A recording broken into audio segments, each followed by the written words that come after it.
Can doctors deny you pushing in certain positions? For example, on your hands and knees or standing versus on your back in the typical lithotomy position. My name's Sydney. I'm a labor and delivery nurse, and in my humble opinion, no, they cannot. No one, not even a doctor, can tell you what you can do with your body. And when it comes time to pushing, you need to do what feels right for your body and what is right for you and your baby in that particular situation. Something that is good to keep in mind is the doctor and the nurses and all of the healthcare team that is there to support you. They are also there to inform you of anything that may cause harm to you or your baby. So for example, if the baby's heart rate is really low, sometimes changing positions is what helps to bring the baby's heart rate up. Another thing that's good to note is if the doctor needs you on your back because the baby's shoulder is stuck or they need to do some kind of maneuver to help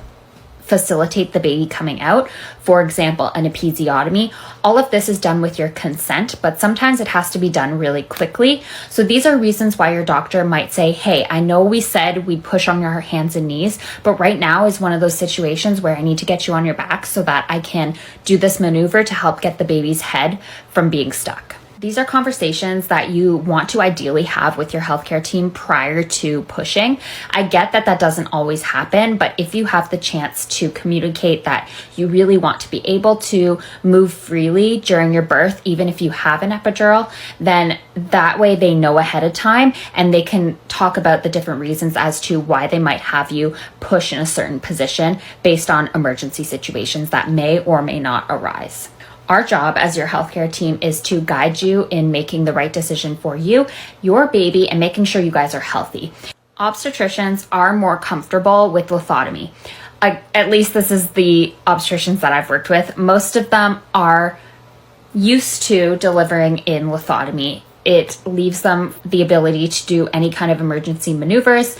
They can see everything. It is an easier position for them to control tearing as well. But at the end of the day, it is your body. It is you who's going through this, and they are taught and do know how to deliver in multiple positions. That is just their preference. And what you need to take away from this is you have to advocate for yourself and what feels right for you when you are delivering your baby, while also listening to the advice from your healthcare team.